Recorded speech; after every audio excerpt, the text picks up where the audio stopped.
This is Undaunted.Life, a man's podcast. I'm your host, Kyle Thompson. Let's get into it. For there are eunuchs who have been so from birth, and there are eunuchs who have been made eunuchs by men, and there are eunuchs who have made themselves eunuchs for the sake of the kingdom of heaven. Let the one who is able to receive this, receive it. That is Matthew 19:12. That may seem like a super random verse to start the show out today, but it should make sense here in a second. But just wanted to give another quick thank you. I always like to do this at the beginning of my shows, just to our donors. We've had a lot of new listeners here recently, and we've gotten a lot of new donations as well, guys. We are mainly donation supported, and it is straight from our listeners and our fans. Again, we are in the Christmas season as well. So guys, if you want cigars for that special person in your life that likes cigars, we do have Undaunted Life cigars where the profits and the proceeds go to support the Tim Tebow Foundation and their rescue team to help eradicate child sex trafficking, get kids out of trafficking, help them out afterwards. We also did a small reorder of our green hats because after a lot of you guys came over to our show after I went on Mike Glover's show for the Fieldcraft Survival, he was wearing our green hat, and then I went on Chad Prather's show and he was wearing our green hat, and then everyone's like, well, why are your green hats sold out? So we're doing another short run, so we're doing a pre-order for that, so you guys can go and check that out. Also, one of my favorite sponsors, maybe of all time, is Primal Beef. So as you guys have heard me talk about before, I'm experimenting with carnivore. I'm eating way more meat as part of my normal diet. So I'm kind of getting just to doing like meats and fruits and maybe just a little bit of other stuff here and there. And I just have not had better beef from a better farm and a better operation than Primal Beef. We've had some other sponsors and we've had some other people that didn't end up sponsoring the show that tried to sponsor the show and they sent us some stuff and it just wasn't consistent. But Primal Beef has provided the most consistent beef for what we use here in our house. So I eat steaks just about every day. Their ground is fantastic. They have like these hot dogs that they've made with their beef as well. I'll cut those up and put it in my eggs. It's just a fantastic operation. I had Sean Glass on the show about a month ago. He's partnered with Jocko Willink in this. And so guys, if you have a beef operation that you want to support, or if you need beef delivered to your house, or if you're not one of those people that buys like a half a cow every year or something like that, definitely try out Primal Beef. The website is in the show notes and you just use the promo code Kyle. That's just my first name, Kyle, and you'll get 10% off your order.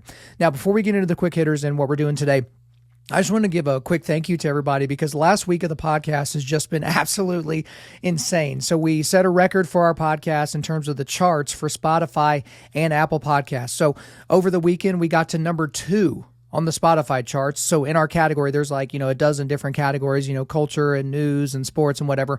And in the religion and spirituality category, we were the number 2 podcast out of all the podcasts, which is absolutely insane. We had been top 10 before, but we got all the way to number 2.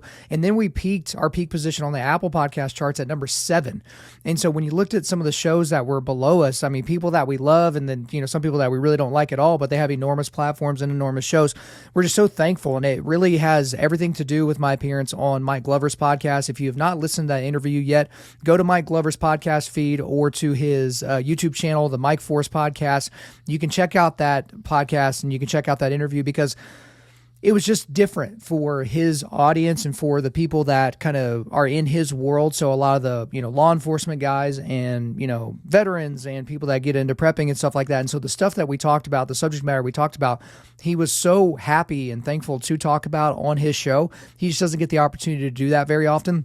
And then a lot of you guys that were listeners to that show, you've come over to this show, so you've gotten a little bit of a sense of, okay, well, we got interviews because I interviewed Dan Henderson last week, and then we've got the forging table. Okay, that's kind of like a Bible study thing. So for all you new people to the show, what I typically do a few times a month is I will do an episode like this where I will take an entire subject matter that or philosophy or something I've been thinking about and kind of extrapolate that out and talk about it for a bit. And then I do something called quick hitters. And so quick hitters are just like quick headlines from specific stories that are happening in the world, things that I've wanted to comment on in the last, few weeks or months. And so I kind of give you my quick thoughts on those. So just to welcome you again to the show. And so let's go ahead and get into it today. In the quick hitters, we are going to go ahead and do a few of these because I think I said on the last time I did these that I'm not going to be doing quick hitters for the rest of the year, but we got to sneak in an episode because I had an interview fall through. And so here are the quick hitters that we're going to hit today. And I just added this first one literally this morning. Famous gay YouTuber Shane Dawson and his quote-unquote husband became the latest prominent gay couple to mail-order a baby via surrogacy. The overturning of Roe v. Wade already saving tens of thousands of babies from murder. A Florida school district seeing tremendous benefits for students and teachers after banning cell phones. Whiny female college athletes suing their university for not treating them like they're special. A review of federal election donation records revealing that Christianity Today employees only contribute to Democratic political candidates.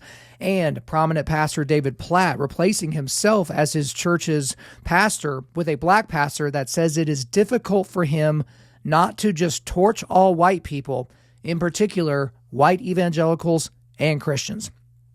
Yeah. That's the lineup for today, and we're going to be hitting the third rail on a lot of issues, but the very first thing we're going to get into right now is the Pope. And so for anyone listening to this right now, even if you're new to the show, I am not Catholic. I am proudly Protestant. I think there are massive issues within Catholicism, not only historically, but how they practice Christianity today. You know, guys like John MacArthur and those types of people say that anyone that says they're Catholic is definitely not a Christian and they're going to hell. And I'm certainly not going to go that far. There are certainly Catholics out there that believe that Jesus died specifically for them and they have put their faith in Christ's sacrifice for their sins, which is what saves you. But then they've just added a bunch of crap on top of it. You know, they're talking to a guy in a box and confessing their sins and, you know, they're doing all these weird things. So Catholicism, it's very strange. It's not super prominent here in Oklahoma, so I haven't grown up around it a whole lot. But there are issues with the office of the Pope. First of all, I do not recognize the office of the Pope. So there are Catholics, and I've sat down with Catholics that have tried to prove to me that there is a straight line between the first Pope, according to them, which is St. Peter, and then they go all the way to Pope Francis, who is the main subject matter of today's podcast. And they say that there is a straight line and every pope along the way has been the pope that was supposed to be there. Now, when you look at some of the popes and some of the things that they've done throughout history, it's hard for you to say that God wanted those people in there because they were the best representation of the Catholic faith. I mean, that's like the understatement of understatements in terms of the show today. Like, of course, some of these popes that were selected by men were not ordained to be there. I don't believe that even for a second. But then we've got Pope Francis. So Pope Francis has been the Pope for quite a while now, but he's incredibly left-leaning.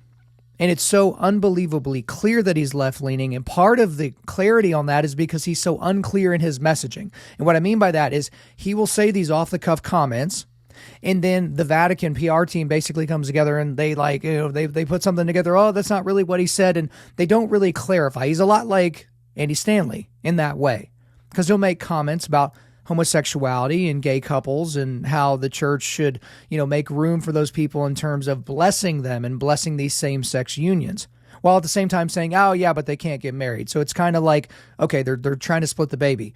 The trans issue, as I talked about a couple of weeks ago, Pope Francis did a luncheon with a bunch of trannies at the Vatican.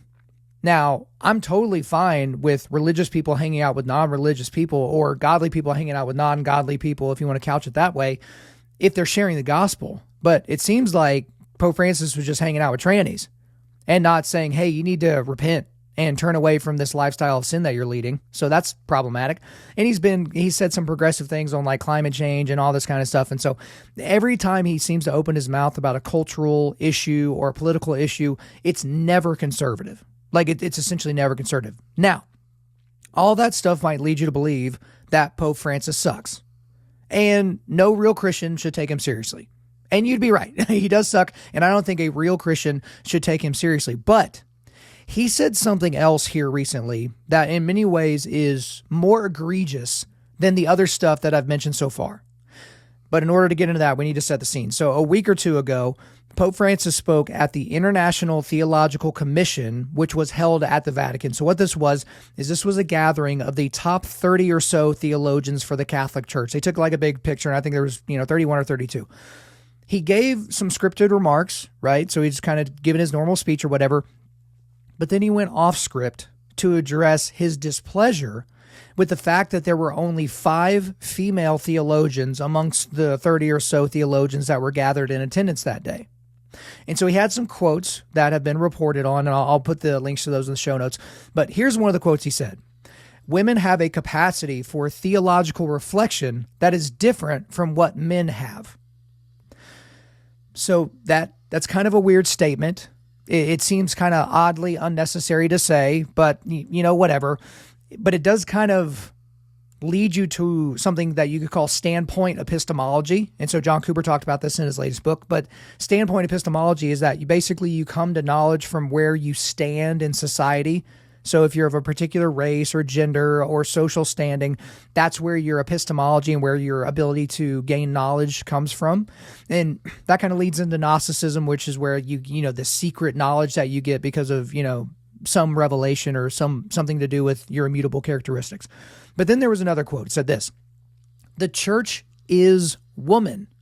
And if we do not understand who women are, what the theology of a woman is, we will never understand what the church is."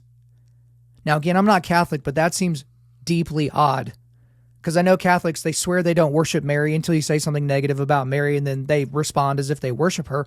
But to say that the church is woman, the church is woman. But the thing that's maybe more deeply problematic about this, short sentence he said, is he says what the theology of a woman is. Because theology is just theology. There's not a theology of woman, a theology of man, a theology of child, they're not different categories of it. Now, women might read it from a feminine perspective because but there is no separate theology. There's no separate doctrine. But then there was a quote that I'll put this in the show notes. It's from an article from the U.S. Conference of Catholic Bishops. And so Pope Francis said having more women on the commission would help, but the theologians also needed to dedicate more energy to studying the issue and to, this is a direct quote, demasculinize the church. He wants the church, the Catholic Church, to go through a demasculinizing process. And that was the quote that obviously caught my eye, because we're here to equip men to push back darkness. And obviously I'm not terribly worried about masculinity and culture, having too much of it. I'm certainly worried that we have too little of it in our culture. But again, he's displeased that there's not enough women there. He's displeased that it's not, probably diverse enough or something like that. But then he says, and it's also too masculine. The church in and of itself is too manly.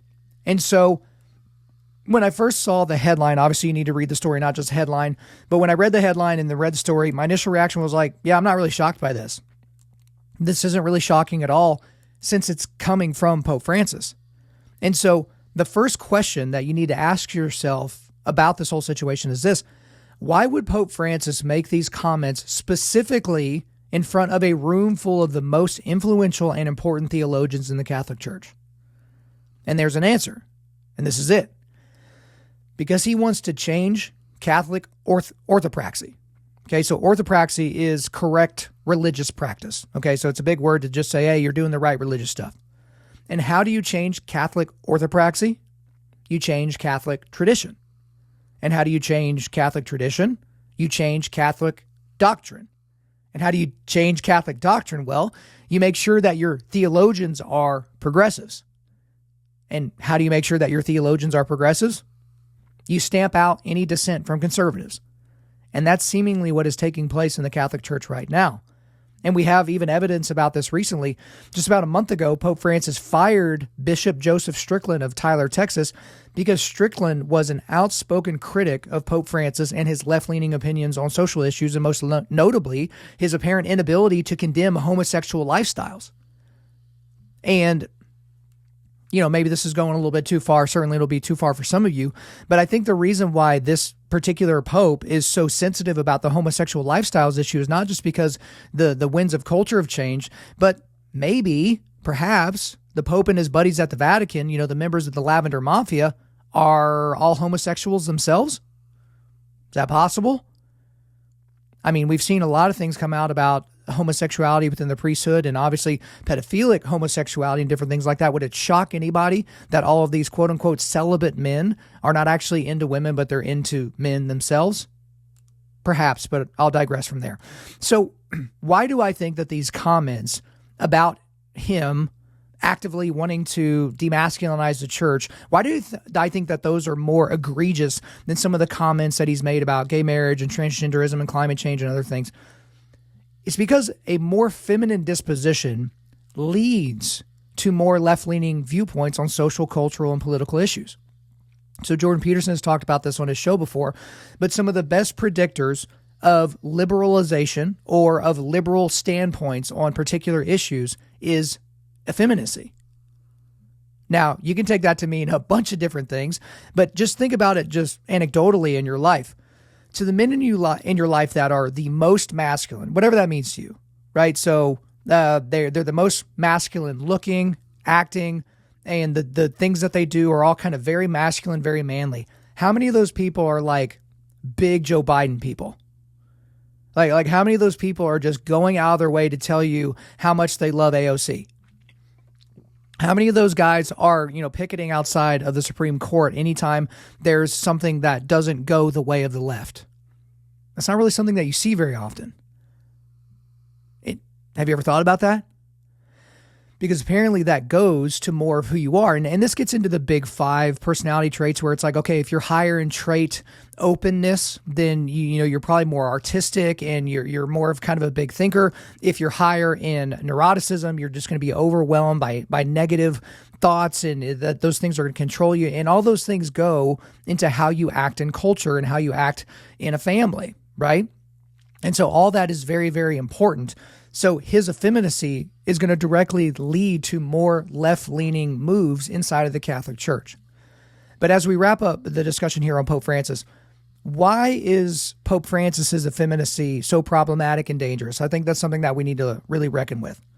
One reason is because he is certainly paving the way for a more woke pope than him, and he's perhaps eventually paving the way for the first female pope.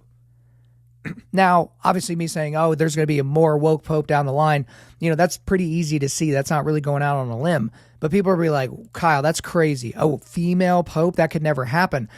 To that person, I would say, well, why? Why would it never happen? There certainly are the winds of change in culture, and the church writ large, not just the Catholic Church, but Catholicism, Protestantism, we're all downstream of culture now. That's how we've been acting for a long time. And so you already have female bishops at different denominations, and there's already movements to have female clergy and female priests inside the Catholic Church. And so fast forward 100 years, maybe it's probably not going to take nearly that long, but let's just go a century in the future. There will very, very likely be female Catholic priests. And if there are female Catholic priests and the people that choose the Pope, right, that group of people, they are all trying to communicate something with the Pope that they're choosing, and you're telling me that those men and women wouldn't come together and put a female forward to be the first female Pope? And I mean, progressives all over the planet would just be, they would just be elated, which should kind of give you an idea, guys, that if atheistic leftist progressives really, really like something that your particular church is doing, that's probably a good hint that it's not biblical. Just saying. But also a reason why his effeminacy is so problematic and dangerous is because atheistic regimes, so let's look at the, socialist and communistic regimes of the 20th century, for example, they can only gain power if the men of that culture are too feeble and weak to resist. One of my favorite things that Eric Metaxas, who has written a lot, but one of my favorite things that he's ever written about is he wrote about the 12,000 or so Christian pastors that were in Germany during the time of the rise of the Third Reich, of the rise of the Nazi Party. And he said, according to him in his study, that if a few thousand more of these pastors would have actually advocated against the Nazi Party, they would have never risen to power. They would have never risen to prominence. There is no Holocaust. There is no World War II, at least not in the way that we saw it. A few thousand more pastors that would have, been okay with being known for what they're against. Because again, a lot of these people, I don't want to be known for what I'm for, not what I'm against. Well, dummy, every time you communicate you're for something, you communicate that you're against something else. And this idea that we are supposed to be outside of culture entirely, outside of politics entirely, is ridiculous. And again, it's the question that I've asked that you've heard me ask before. So when someone says, hey, Christians don't need to be involved in the culture war, it's like, okay, so you only want atheists to control culture? You only want atheists to control Hollywood and entertainment? You only want atheists to control politics? You only want atheists to control the education system? Is that what you're communicating? Well, that's what you're saying. If you don't want the people of God in those arenas, it will be filled by someone else. It's a void. It's a vacuum that's got to be filled by someone else. So, as we see this long march inside the institutions to liberalize and progressivize everything, this is going to lead to socialistic and communistic takeovers, because that's exactly the directionality that history has taught us. Because again, if you have a whole bunch, that's why leftists are so nervous about right-wing people, conservatives, and firearms. Because if you're strong, you have a firearm, you know how to use it, and you're willing to use it, that makes the leftist, communistic, socialistic governments very, very nervous. Because one of the first things that you do if you want to take over a populace in a totalitarian fashion is you get rid of their ability to defend themselves. In our modern context, that would be something like an AR-15. That would be something like the magazines that go into that particular firearm, right? And so I think that's a problem that the Pope is certainly aiding in. And my last point here in terms of the dangerous nature of the Pope and his effeminacy is, and this is, I guess, in some ways the most practical reason of all of them, is because over 1 billion people on the planet at least purportedly take Pope Francis's words, opinions, and declarations seriously.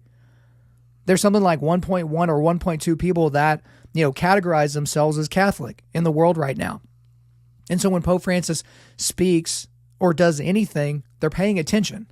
Now, some people are just checking the Catholic box, like they don't even believe in God, but they'll say they're Catholic. It's kind of one of those silly things. It's kind of like there's a lot of discussion about Judaism right now, and rightfully so because of what happened on October the 7th.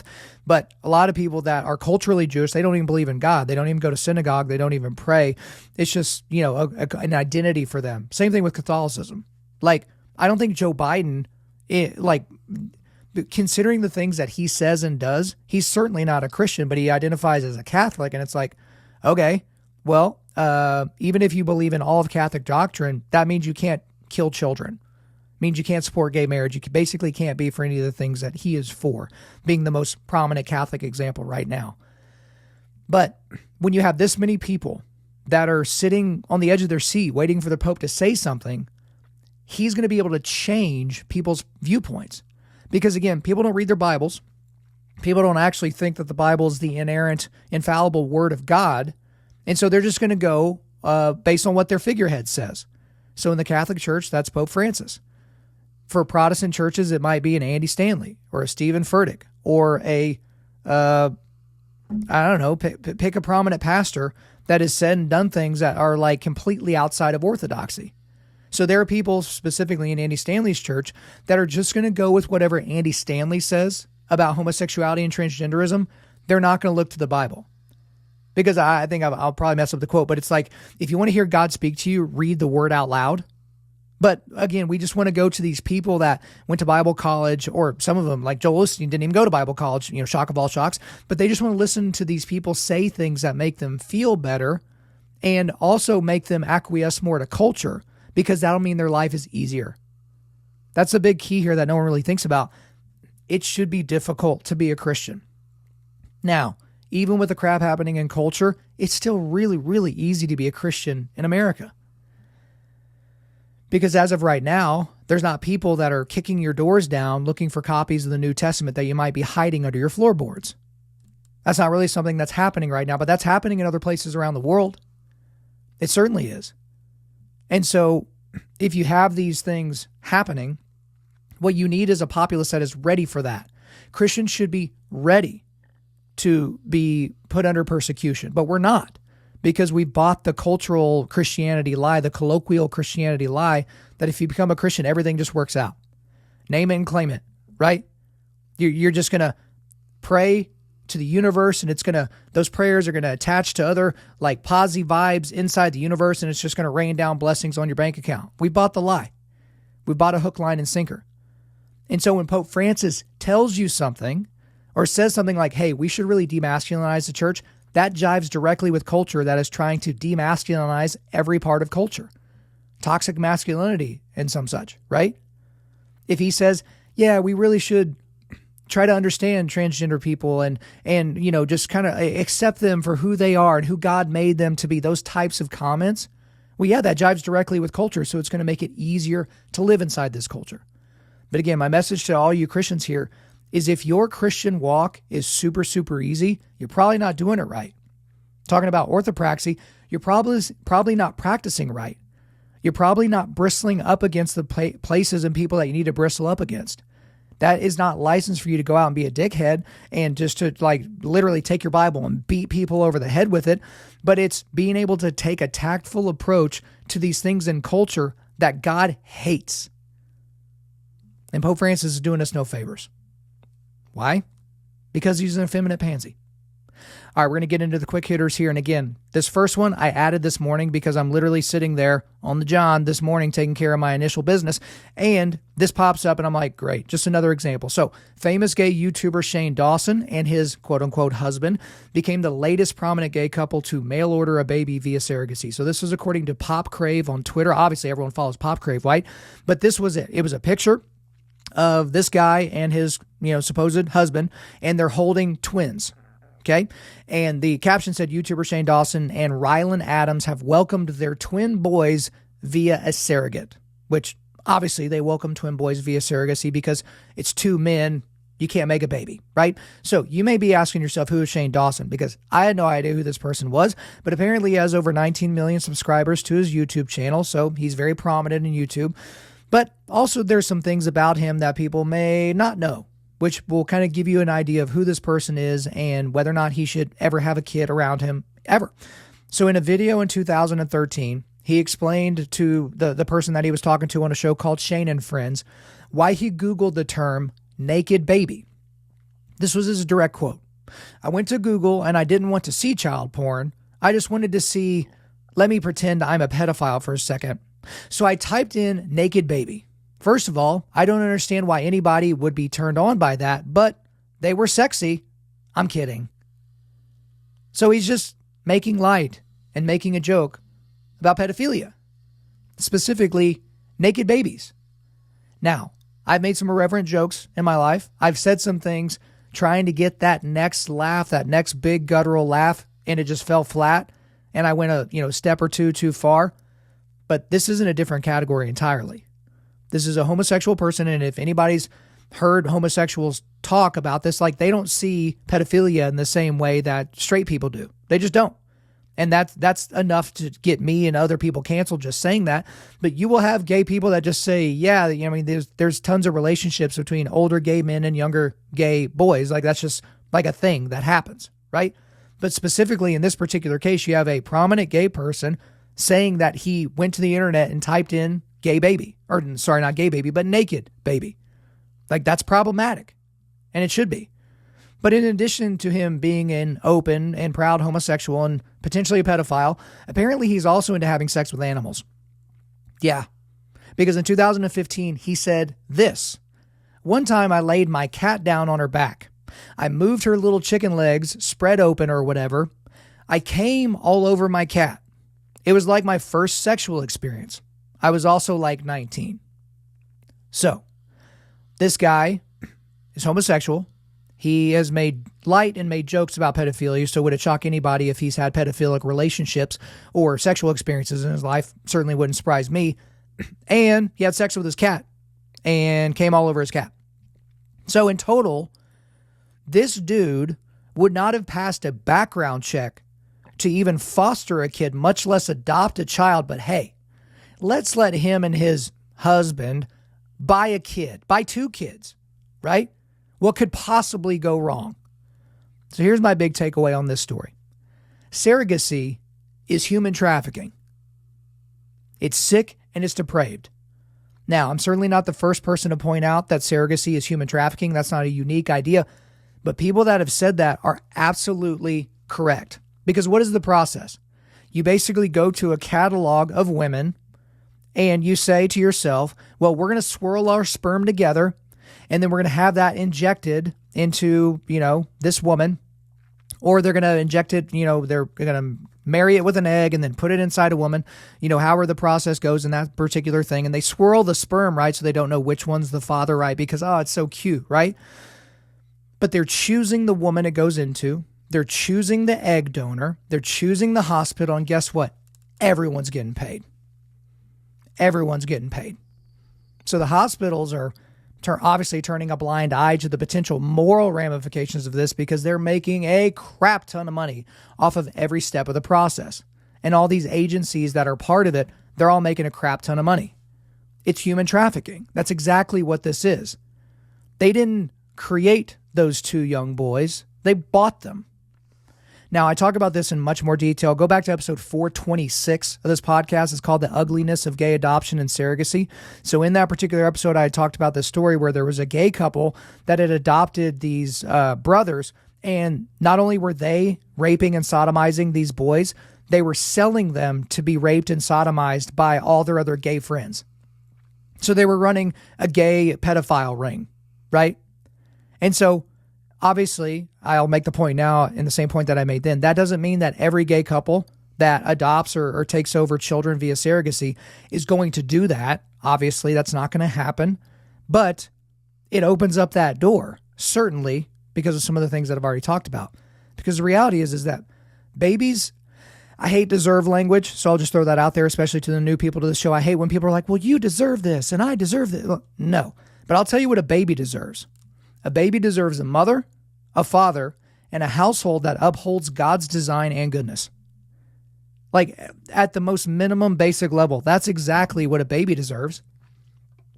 Because there are situations, because of the fall, that do not allow for a mother and father to be present. Maybe the mother died during childbirth, but the baby lived. Maybe the father knocked up the chick and then took off. Maybe someone died, maybe whatever. There's a myriad of circumstances where a child does not grow with mother and father in the home. But the best outcomes for children, and this is where the sociological data always catches up with what we know from thousands of years of Christian history and Christian practice, is that the best outcome and the best household for a child to grow up in is a household with a present mother, a present father, and they go to church. So that gets into the upholding of God's design and goodness. Now, that doesn't even get into the data. Is it a good mom? Is it a doting mother? Is it a good father? Is it like a really present and all the way there father?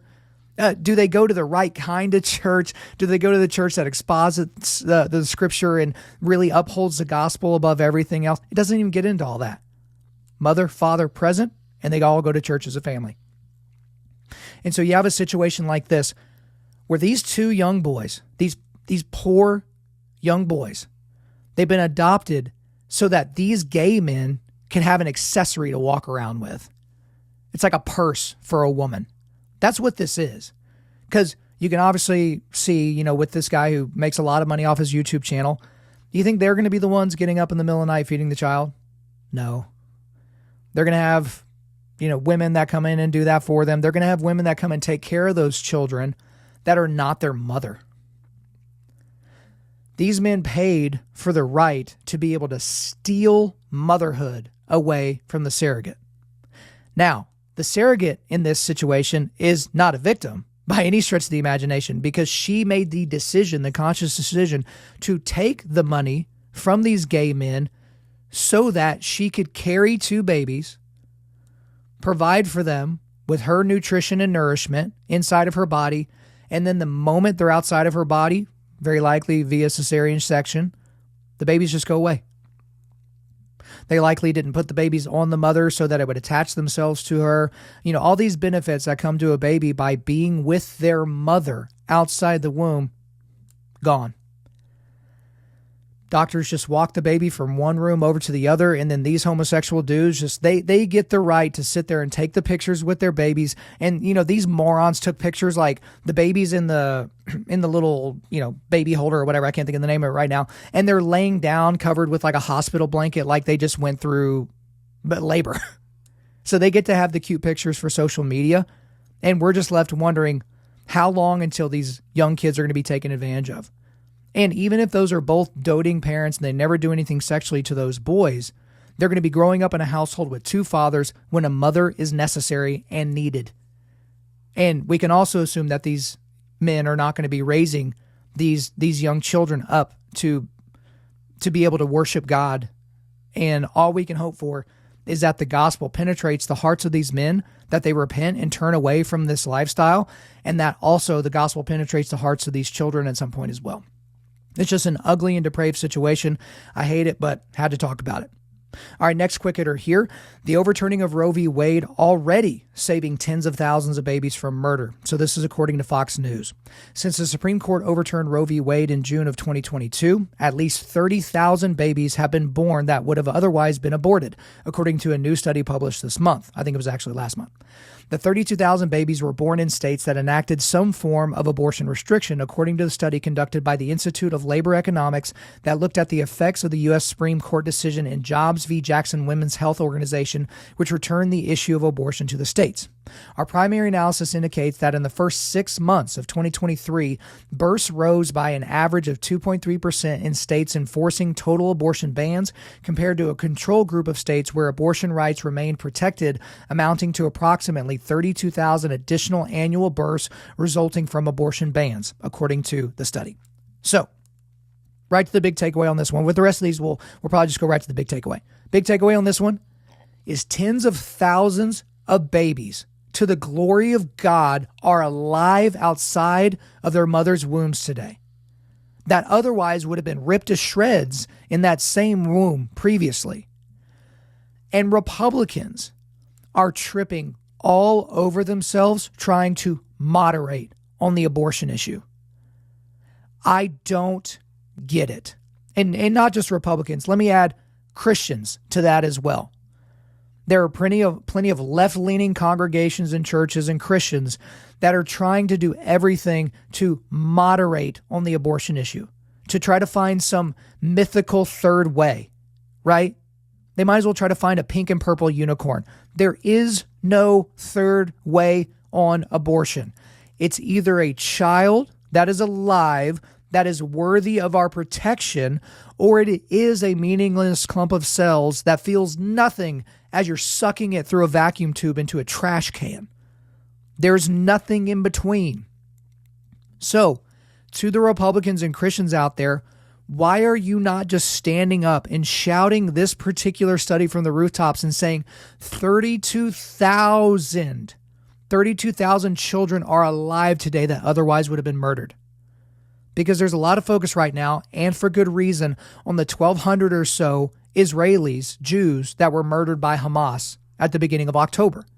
Then again, I did an entire episode on it. I taught my entire Sunday school on that. It is something that we should think about. But let's just look at the numbers.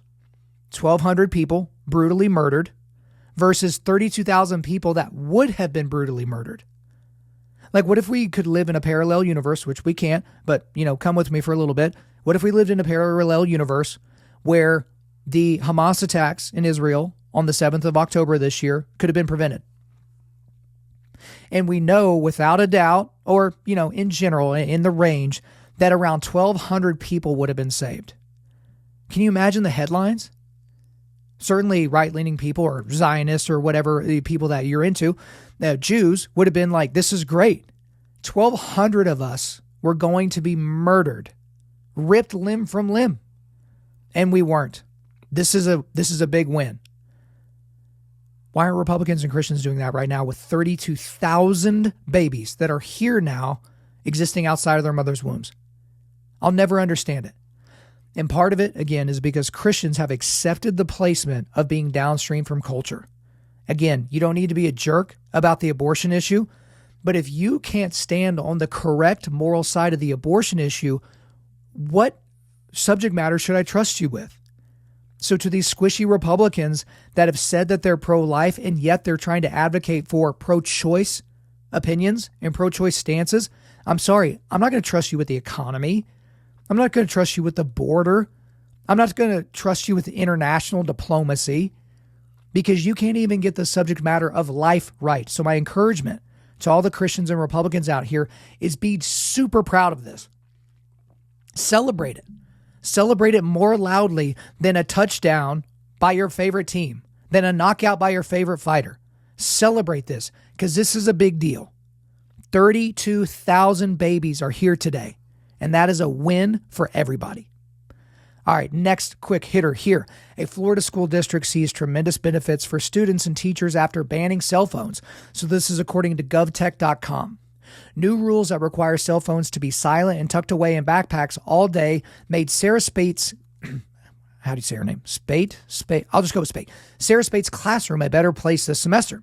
Students were more focused on lessons, the Boone High School teacher said, and more willing to engage in discussions. In her view, Orange County Public Schools' ban on phones during the school day, a rule in effect even during lunch, has been a 4-month success story. The learning change in the classroom is remarkable. Students are engaged because they're not getting notifications in their pocket, said Spate, who teaches 9th grade English and advanced placement literature. I would predict that we're going to see a positive impact on test scores for the schools that have implemented this with consistency. Educators and school leaders across Central Florida's largest school district report similar benefits, though they don't yet have the data to back up their sense of success. They also wanted to limit distractions in class, encourage in-person communication among students, and tamp down on what many studies say are screen time's detrimental impacts on children's mental health. I absolutely love this story. My big takeaway on this one is every school in the country should institute this rule immediately. There is literally no good argument against it. None. Because I've tried to put myself there mentally. Okay, let's say I thought we should have more cell phones in schools or the same amount. How would I argue against something like this? And I couldn't come up with a good reason. I just couldn't.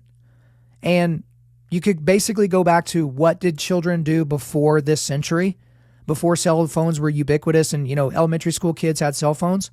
Like, every kid was fine. Well, I say that. You know what I mean. Every kid was fine not having a cell phone. Every kid made it through the day and made it to the bus and made it home fine. Like, parents that needed to get hold of their kid for whatever reason, you know what they did? They called the school. If there was an emergency, hey, your uncle, my brother had a heart attack. Can you please call Mrs. Jones's class? I need to get my son out today. We need to go to the hospital. Like, that's all it took, as opposed to furiously texting your kid while they're trying to learn, right? And so the educational outcomes in America, and many of you know this, the educational outcomes in American schools is just destitute. It is horrific.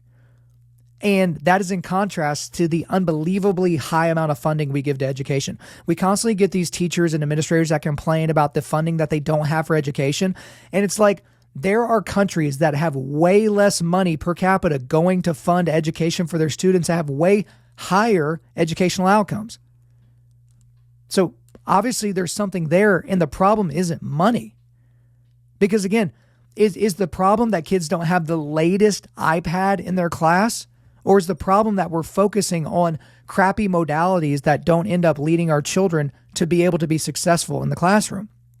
And you also have to remember, phone manufacturers and social media companies, they set out to create devices and apps that prevent children from being able to concentrate. That's the entire point. Because if you can concentrate on something for a long time, you know what you're not going to do? Doom scroll. And look, I'm susceptible to this as well. Every now and then I'll get to a video on Instagram or TikTok or something like that, and it's like, oh, this video is like 3 minutes long. Skip. I don't even know what the video's about, but I'm not going to watch it. Don't have time for that. Skip. Go to the next one. So imagine being a child. I'm a grown man, and I have trouble with it sometimes, right? I mean, I've got a pretty good hack system that keeps me from dedicating my entire life to my little box that I keep in my pocket. But what about a 12-year-old? I remember when I was in college, I went and did some leadership training for the elementary school students, and there were 5th graders that had, like, at the time, Palm Pilots were still a thing. 5th graders? Like, how old's a 5th grader? Who do they need to get a hold of? Who do they need to text? Who do they need to be in connection with at 10 o'clock on a Wednesday? Right? They're like 10 years old. What do they need? And again, if you're the school system, if you're the teacher, if you're the principal, and you're allowing them to have these devices, you can't be shocked when they can't concentrate in class. You can't be shocked when they don't do well in exams. You can't be shocked when they forgot to do something because they didn't actually hear you say it because they were playing a game on their phone or sending a Snapchat or doing whatever, right?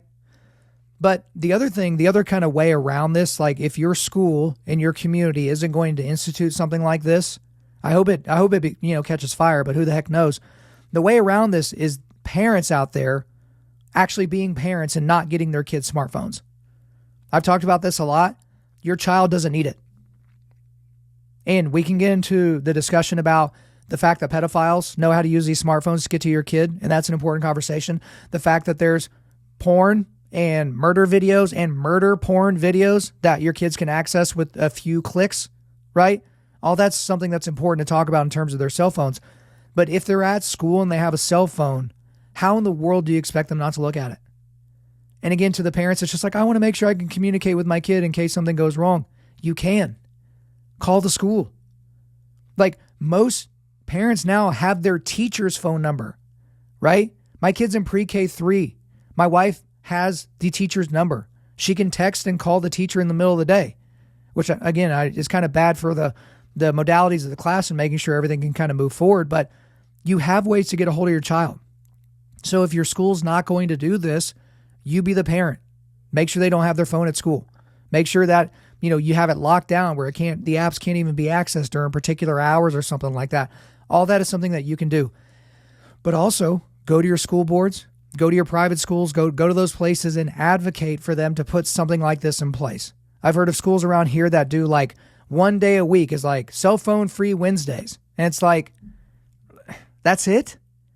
Cell phone free Wednesdays? Like, why do one day? Like 0 days makes more sense than 1 day. Like, you should just have a blanket ban on these things because they're not aiding the educational process. All right, next quick hitter here. Whiny female college athletes sue their university for not treating them like they're special. All right, let's go to Fox News. 32 female athletes at the University of Oregon have filed a lawsuit against the school claiming that it is not following Title IX laws. The 115-page suit filed by Bailey and Glasser says the school has deprived, and this is a quote now, has been depriving women of equal treatment and benefits, equal athletic aid, and equal opportunities, unquote. The suit cites an investigative report by the Oregonian in July that says the volleyball team practices and plays home games in a city park and uses public restrooms with no doors on the stalls. City officials told the outlet that the stalls do not have doors due to fears that people will use drugs in the bathroom. Players often feel unsafe to use the bathroom facilities as there are often vagrants inside or around the restroom building. The student athletes have witnessed these vagrants injecting intravenous drugs or using crack cocaine, the complaint said. The team was unable to practice last week because someone died near the public courts, according to beach volleyball captain Ashley Schroeder. We'll come back to that. Meanwhile, as the volleyball team practices under those conditions, the football team has unbelievably better treatment than the school gives any of its female student athletes. While the men's football team members receive brand new, exclusive, personally tailored gear, the women's beach volleyball team members share a limited amount of tattered gear handed down for years that often does not fit. The complaint reads, "Oh, their clothes don't fit, guys. Guys, come on." So, first of all, when you see this story covered, almost none of the outlets put this very special word in there, beach volleyball. No one knew before this story that beach volleyball as a collegiate sport was even a thing. We've all seen indoor volleyball played on a basketball court. We've all seen that. Most schools have that, even small schools. But beach volleyball.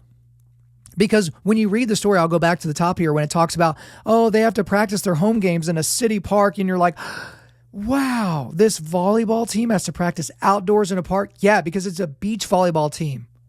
How many beach volleyball courts have you seen indoors in a nice facility?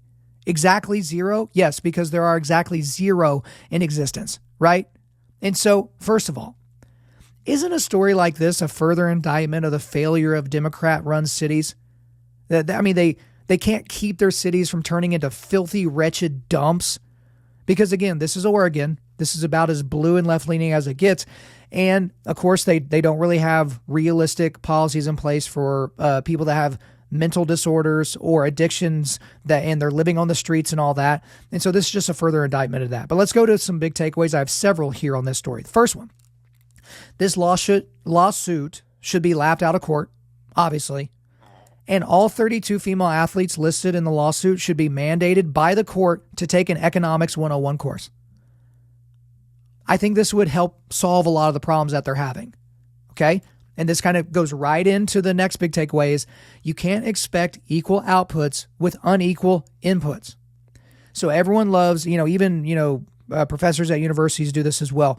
Why aren't we getting as much, stuff in our random like literature department as the football team's getting? Why do they get all these cool new buildings, cool new whatever? Because the football team's making the university money. Like, how is this difficult to understand? So the University of Oregon football team brings in tens of millions of dollars of revenue every year, even if they suck. Tens of millions of dollars from TV deals to rev shares from the conference that they play in to the revenue generated by the sale of gear, by ticket sales, by hot dog sales during the home games and all that. And they're playing like 5 or 6 games at home, and they're still able on a yearly basis to bring in tens of millions of dollars. And the other thing that people don't really realize, and I've talked about this before, is that inside of athletic departments, typically there are 1 or 2 sports in an entire athletic department that are operating in the black. It's typically football and men's basketball. There are random schools like Oklahoma State's wrestling program. They operate in the black. I'm sure Cal State Fullerton baseball team operates in the black. But for the most part, every single sport outside of men's basketball and football is operating in the red. And so, in reality, these women would be getting nothing. Apparently, they're getting stuff that is just so bad and handed down. They wouldn't even have a budget if not for the men's football team. They wouldn't even have a budget. Yeah, they're going to get some state funds and some federal funds and things like that, but they wouldn't have jack crap. Okay? So again, you have unequal inputs. Why do you expect equal outputs with the people that are putting so much more in? And my last big takeaway on this is no one is forcing these young ladies to play volleyball, beach volleyball, for the University of Oregon. This is my biggest complaint. Teachers that complain about how much they get paid. These young ladies complaining about, the facilities and complaining about all these things. MMA fighters that are complaining about, well, I could make more money if I could get more sponsors and over. You signed on the dotted line to do your job. When you were offered that teaching position, you took it. When you were offered that spot on the beach volleyball team at Oregon, you took it. When you were offered that contract by the UFC, even though you could have made more money over in Bellator, you took it. Who are you complaining to? Why are you yelling at the sky? I don't understand it. Yes, I could feel bad for your situation. I could wish, you know what? These gals, they train real hard, even though no one really watches a beach volleyball except for once every 4 years, and mainly just to watch girls in bikinis play beach volleyball, because that's why people watch it in the Summer Olympics, right? Like, I'm not saying anything that's completely crazy. I'm not really like blazing a trail here, but like you're playing a sport that doesn't matter, that no one really cares to watch on a regular basis, and you're getting to go to school to play that sport. And you chose to. And not all these girls are on full ride scholarships, but they're getting something to go to school there, right? What are you complaining about? This is your decision, right? And guess what? There's a really easy way that you could not have to deal with that situation anymore. Not have to deal with playing in city parks and dealing with all the homeless people and watching them shoot up and in the place that you chose to live. You could move. You could drop out of school. You could transfer to another school. I don't know how many other schools do beach volleyball. I'm sure there's at least one more. Is it a better city? Is it a better situation? Do they get better funding? Move. These people that complain about the states that they live in, oh, I can't believe this, can't believe it. Move. Like, you live in the greatest country in the history of the world that provides you the most amount of flexibility and movement possible, and you're not going to move? I'm sorry, I just don't feel bad for you. Our next quick hitter here, a review of federal election donation records revealing that Christianity Today employees only contribute to Democratic political candidates. So this is according to the Daily Wire. The media has long framed Christianity Today, founded by Billy Graham in 1956, as America's most influential Christian news outlet. The Washington Post, for instance, regularly describes it as evangelicalism's flagship magazine, as does the New York Times.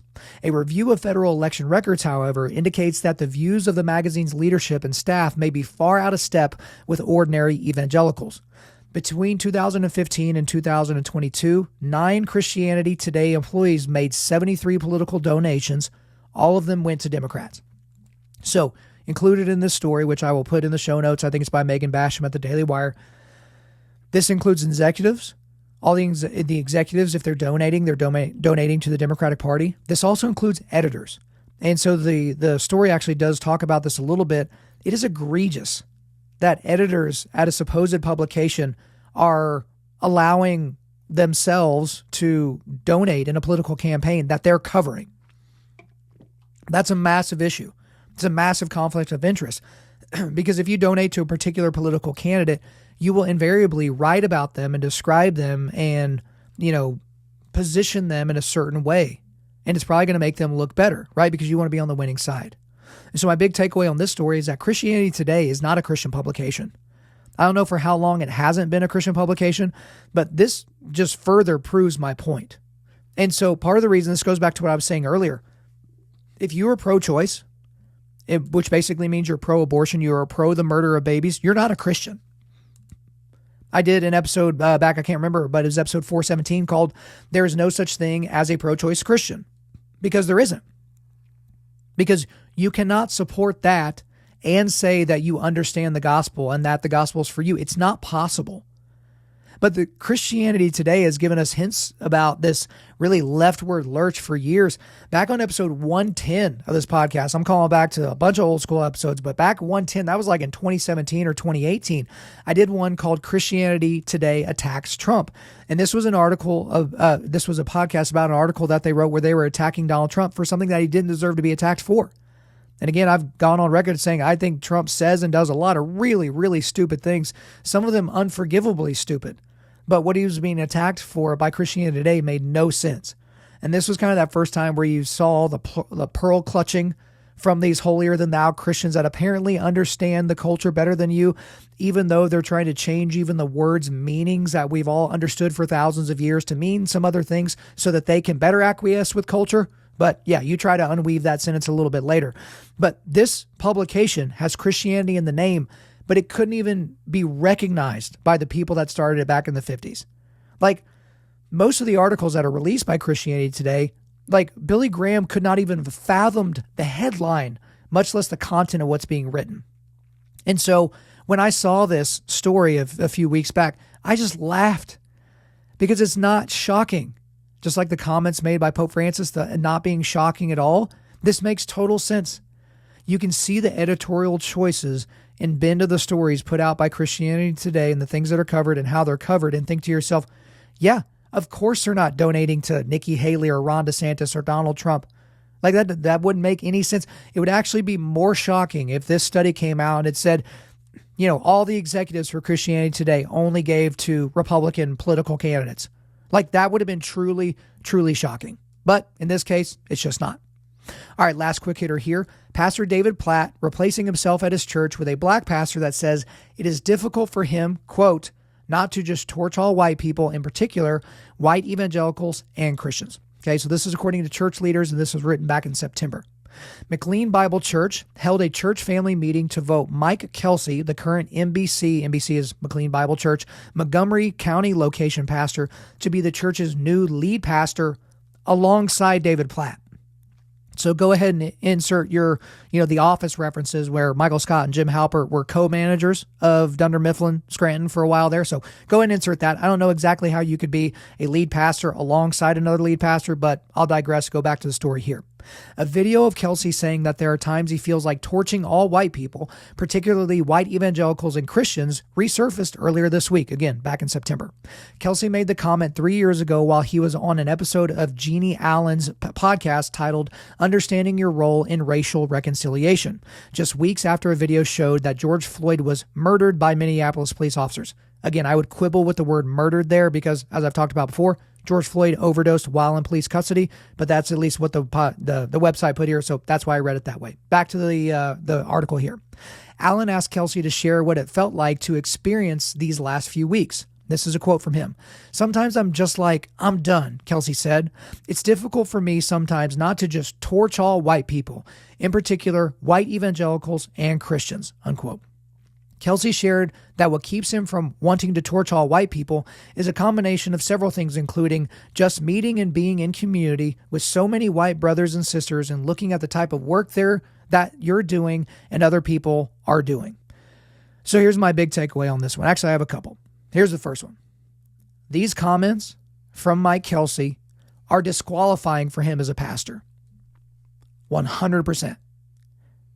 Now, if you immediately bristle up against the comment that I just made, I want you to do me a favor. Because some of you are like, wait a minute, Kyle, you can't disqualify anyone from being a pastor. You don't even know this guy. Sure, fine. Do this for me. Switch out the word white with black, and then read the quote and tell me you feel the same way. Okay, so everybody on this podcast knows, like, Joe B. Martin's one of my best friends. He happens to be a white pastor down in Florida, and he kind of has a country accent. So imagine Joe B. Martin of Church of 1122 saying this quote. He never would in a million years say this, but just imagine him saying this the next time you tune in or go to his church to hear one of his sermons. Sometimes I'm just like, I'm done. It's difficult for me sometimes, not just to torch all black people, in particular, black evangelicals and Christians. Can you imagine? Because Joe B. Martin should be way more prominent, way more famous than he is, in my personal opinion. That will likely change here before too very much longer. But can you imagine the international headlines? Florida pastor says he wants to torch all black people. Florida pastor, prominent Florida evangelical, says it's hard for him to not just torch all black people.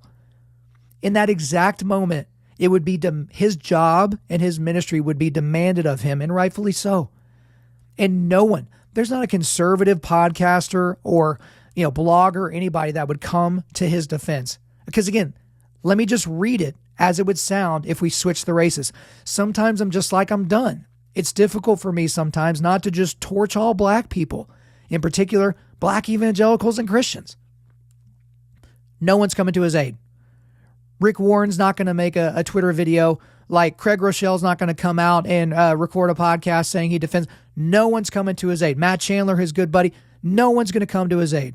Certainly not publicly. They may even cut him off personally and socially. So this statement that he made, which I don't know if he's apologized for or what, I don't really know the context, completely disqualifies Mike Kelsey from being a pastor. Okay? My next big takeaway on this is what happens when prominent yet gullible white pastors buy the cultural lie of standpoint epistemology. So I talked about standpoint epistemology, where it's like your way of gaining and transferring knowledge comes from your standpoint and culture. But these guys like David Platt and Matt Chandler's kind of said some things like this. And there are some other prominent pastors. Lucas Miles talks about a lot of them in the book Woke Jesus. These people that went full Black Lives Matter. They posted the black square. They never repudiated the organization Black Lives Matter while pretending that saying Black Lives Matter was just an innocuous statement. All these people, they've bought into the lie that because this person looks a certain way, they will be able to do the job in a particular way. And again, I go back to the egregious comments made by Matt Chandler, again, one of my favorite pastors of all time. I've never listened to more sermons by any one pastor more than I've listened to Matt Chandler, and I still listen to him to this day, even though I can't wait to actually ask him about these comments. But whenever he said at MLK 50, when he said that if it's between a Anglo 8 and a black 7, I'm going to hire the black 7. An absolutely indefensible comment, even in context. But whenever you go beyond racial reconciliation, you get to racial grievance. That's the next exit on the highway. You're on racial reconciliation, and then you get off on racial grievance. When you buy into this grievance culture, like apparently David Platt has done, he said some ridiculous things the last few years, you will ignore comments like this when you're hiring somebody. Because again, I don't know Mike Kelsey. I've never heard him, provide a sermon. I don't know how he counsels, couples. I don't know how good he is at the bedside of somebody that's dying in the hospital, or if he even does that. I have no reference point for him at all. But these comments were very revealing about how he actually feels.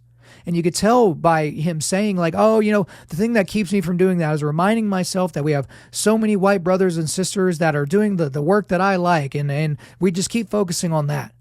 Because the question I would have for Mike Kelsey is, okay, well, what if you're surrounded by a bunch of white brothers and sisters that stop doing the things that you deem appropriate? Are you going to torch them? Because that's what you said you were going to do. Or sorry, let me be precise. That's what you said is hard for you to keep from doing. Because you have this desire inside of you to, according to you, torch all white people, in particular white evangelicals and Christians. How am I supposed to take that? Because I get it. Sometimes quotes are taken out of context. Sometimes the headline doesn't reflect anything that's in the article. I get it. Help me understand this one. So if Mike Kelsey's listening to this, doubt it. Or if anybody that knows Mike Kelsey is listening to this, give me a defense. Give me a defense for this. But then I want you to insert any other group into his commentary. It's difficult for me sometimes not to just torch all black people, torch all Latinos, torch all Asians, torch all women, torch all gays, torch all Jews, torch all, insert one. Because you'll find the one that, makes your heart start beating a little bit faster, get your blood pressure elevated. Help me understand. It's a completely indefensible comment, and I don't know why more people aren't talking about it. All right, guys, that wraps up the show for today. Before we get out of here, we are going to do a quick resilience boost. At Undaunted Life, our mission is equipping men to push back darkness with content that forges spiritual, mental, and physical resilience. So again, guys, check out Primal Beef. That'll be in the show notes. We are a donation-based ministry. Hook us up there. And then also the cigars. Guys, the cigars are so good. There is a man or someone, maybe even a gal in your life that could really enjoy a 3-pack or even a full box of 20. Make sure you can check that all out there. And then all the references to everything I talked about in the show is also in the show notes here as well. Thank you guys so much for listening to this episode. Wherever you're listening to this, please subscribe, rate, and leave us a positive 5-star review. If you want me to come speak live at your event or on your podcast, just shoot me an email to info@Undaunted.Life. That's info@Undaunted.Life. Follow us on Instagram and like us on Facebook, and check out our website for everything else, including how to donate to keep more content like this coming your way. Just go to www.Undaunted.Life. And also, we want to thank the band Holy Name for allowing us to use their music for our content. The music on this podcast is their song Perpetua, which is off their self-titled debut album on Face Down Records. The links are in the description. I'm your host, Kyle Thompson. Remember, keep pushing back darkness, keep forging spiritual, mental, and physical resilience, keep seeking the Lion of Judah.